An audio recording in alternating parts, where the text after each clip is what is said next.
సిద్ధంగా లేడు. దాటవేత కార్యక్రమాన్ని చేస్తున్నారు ఇవాళ.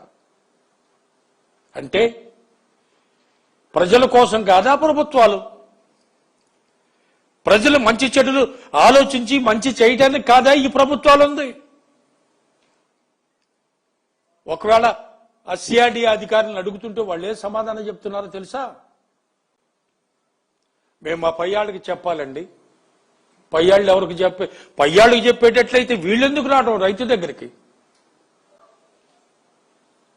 ఈ విధమైన విధానాలు ఉండవల్లి గ్రామంలో, అది కాకపోతే ఏదో రూపేణ భయపెట్టడం రైతుల్ని, మళ్ళా భూమి సమీకరణ అంటూ ఇంకో విధంగా మళ్ళా నోటీసులు ఇవ్వటం సేకరణది, మళ్ళా దానికి మేము కోర్టులకు వెళ్ళడం జరిగింది. అంతకుముందు ఇప్పుడు కూడా మా జగన్మోహన్ రెడ్డి గారి నాయకత్వంలో మళ్ళా మేము అందరం కూడా అనుకున్నాం కోర్టుకు వెళ్లే కార్యక్రమాన్ని చేపడదాం అనుకున్నాం. అట్లాగే పెనుమాక గ్రామంలో, పెనుమాకలో చాలా వరకు భూములు ఇచ్చారు, ఇంకో కొద్దే మిగిలింది.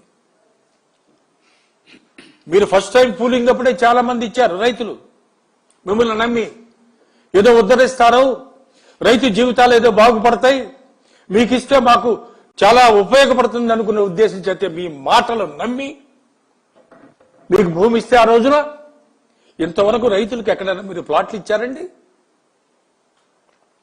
12 సంవత్సరాలు ఇప్పటికీ మీరు ముఖ్యమంత్రిగా ఉండేది 7వ సంవత్సరం అయిపోయింది. ఎప్పుడు ఇద్దాం అనుకుంటున్నారు? అంటే మీరిచ్చే కౌలు ఏదో 30,000, 40,000, 50,000 వస్తాయి, వాటితోనే వాళ్ళ జీవితం అంతా వెళ్ళిపోతుందండి చంద్రబాబు గారు. కాదు, రైతులను ఎంతవరకు మీరు బాధ పెడుతున్నారో అంతవరకు బాధ పెడుతున్నారు. పెనుమాకులు ఇంకొక సర్ప్రైజ్, అక్కడ ఒక కొత్త విషయం ఒకటి మొదలుపెట్టారు. అక్కడ మినీ రిజర్వాయర్ ఒకటి కడుతున్నారు. నో డౌట్ ఏదో వాటర్ మేనేజ్మెంట్ వాళ్ళు ఏదో ఇచ్చారు మీకు డిజైన్ ప్రకారంగా, ఏదో కొద్దిగా మీరు చెరువులు తవ్వాలి, వాటర్ క్వశ్చన్గా కొంత నిలబడేటట్టుగా రిజర్వాయర్లు, మినీ రిజర్వాయర్లు చేయాలి మీరు అన్నారు. ఏదో చేస్తున్నారు. భూమి ఇచ్చిన రైతు ఇచ్చాడు, ఇవ్వలేని రైతు ఇవ్వలేని చెప్పాడు.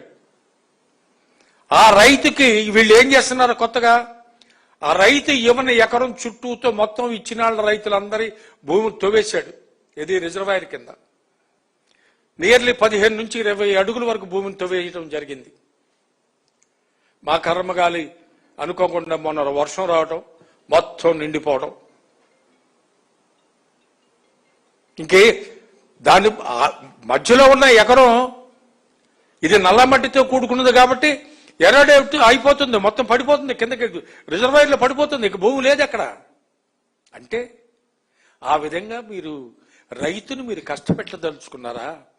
ఆ విధంగా రైతును మీరు భయపెట్టదలుచుకున్నారా? ఇది మంచి పద్ధతి కాదు. మీకు చెప్తున్నా, కూటమి ప్రభుత్వం ఏలుతున్నా ఇవాళ చంద్రబాబు నాయుడు గారు, రైతు కంట తడి పెడితే రాష్ట్రమే గల్లంతయ్యే పరిస్థితులు వస్తాయి. మీరు గమనించండి.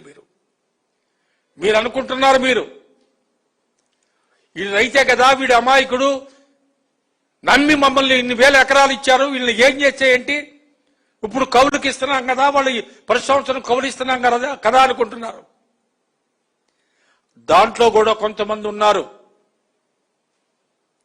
కౌలిచ్చే బడా బడా బాబులకి ఎవరైతే పెద్ద పెద్ద ల్యాండ్స్ ఉన్నాయో, 10 ఎకరాలు, 15 ఎకరాలు, 20 ఎకరాలు పెద్ద పెద్ద కామాంధులు ఉన్నారో వాళ్ళందరికీ కూడా మీరు ఉపయోగపడే కార్యక్రమమే కానీ, ఎందుకంటే 10,000, 20,000కు మించి అక్కడ కౌలు లేదు. మీరు ఇవాళ రోజున 90 నుంచి 95,000 కౌలు ఇస్తున్నారు సంవత్సరానికి ఎకరానికి. మంచిదేగా? అటువంటి వాళ్ళందరూ మీ దగ్గర కౌలు కాసిపడి తీసుకున్న వాళ్ళందరూ కూడా ఇవాళ అక్కడ ఎవరు లేరు. రాజధాని ప్రాంతంలో ఏ రైతు లేడు. వాళ్ళందరూ హైదరాబాదు, గుంటూరు, తెనాలి, మంగళగిరి లేకుంటే విజయవాడ చేరతారే కానీ అక్కడ నివాసం ఉండే రైతు ఏ రైతు లేడు. అక్కడ నివాసం ఉండే రైతు, ఉదాహరణకి మొన్న ఒక రైతు మీరు అందరూ గమనించే ఉంటారు, వచ్చాడు. ఇట్లాగే సిఆర్డీ అధికారులు వచ్చారు, వాళ్ళు అడుగుతున్నారు. ఆ రైతు చాలా పేద రైతు, చిన్న రైతు.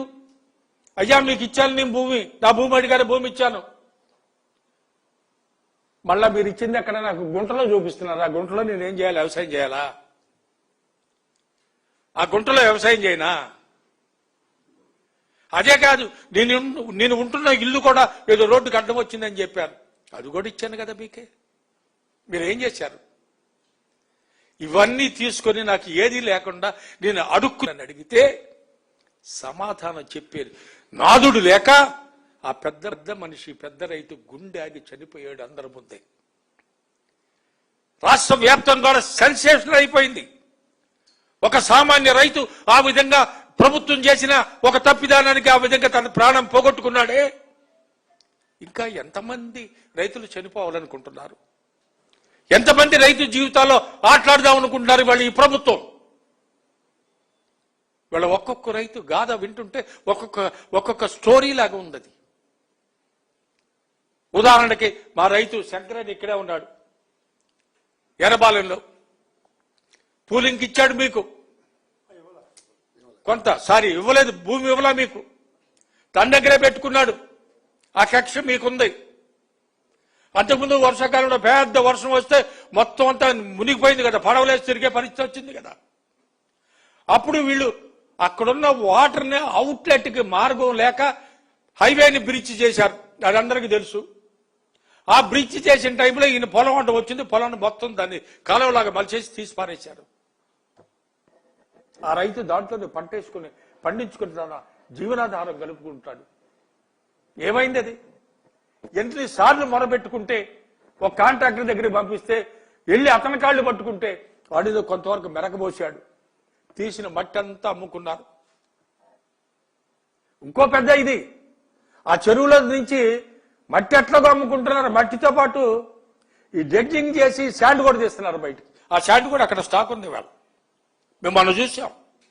అంటే ఆ విధంగా కూడా మీరు వ్యాపారం చేస్తున్నారా? మీరు, మీ కార్యకర్తలు, మీ నాయకులు అందరూ కూడా ఆ విధంగా వ్యాపారం చేసుకోవడానికి దీన్ని ఉపయోగిస్తున్నారా? అందరికీ తెలుసు, ప్రపంచంలో ఇది తెలిసిన విషయమే. ఇది కాంట్రాక్టర్ వేలాది కోట్ల రూపాయలు కాంట్రాక్టర్లకు ఇస్తే వాళ్ళు ఇచ్చే కిక్ బ్యాక్ల కోసం మీరు వేలాది కోట్ల రూపాయలు తీసుకెళ్ళి ఆ గుంటలో పోస్తున్నారే. ప్రజల సొమ్మును ఈ విధంగా వాడుకొని ఈ విధంగా దుర్వినియోగం చేస్తున్నారే. ప్రజలందరికీ మీరు ఏమని సమాధానం చెప్తారు? మీరు రైతు సోదరులారా, వాళ్ళని నేను చెప్తున్నాను, ఇది ఎట్టి పరిస్థితుల్లోనూ రాజధాని ప్రాంతం అనేది ఇప్పుడు ఏదైతే చేస్తున్నావో అంతవరకు ఆపితే మీకు 1000 దండాలు, మా రైతులందరూ బతుకుతారు అనుకుంటున్నాడు. ఇప్పటికే చేతులు వైకుంఠం చూపిస్తున్నారు. ఇంకొక 50,000 ఎకరాలకి టెండర్ పెడుతున్నారు. ఇంటర్నేషనల్ ఎయిర్పోర్ట్ కడతారంట. ఏమండి, ఉన్న ఎయిర్పోర్ట్ ఎంత దూరంలో ఉందండి మనకి? హైదరాబాద్లో మన జనం అందరూ శంషాబాద్ ఎయిర్పోర్ట్కి వెళ్ళడానికి ఎంత దూరం? అంతకంటే తక్కువ దూరంగా మనకి అక్కడి నుంచి ఇక్కడికి వెళ్ళడానికి, మనకి విజయవాడ వెళ్ళడానికి, గన్నవరం ఎయిర్పోర్ట్కి. బ్రహ్మాండమైన రైల్వే స్టేషన్ మనకి సౌత్ కు మొత్తానికి కూడా పెద్ద సెంట్రల్ రైల్వే స్టేషన్ మనకి ఇక్కడ ఉంది, మనకి ఇక్కడ.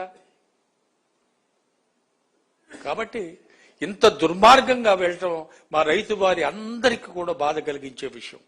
అందుకు ఇప్పటికైనా ఇది మానుకోమని ఈ ప్రభుత్వాన్ని కోరుకుంటున్నాం. రైతులు మాట్లాడే వాళ్ళు ఉన్నారు. మొదటగా శ్రీధర్ అనే రైతు, శ్రీధరు.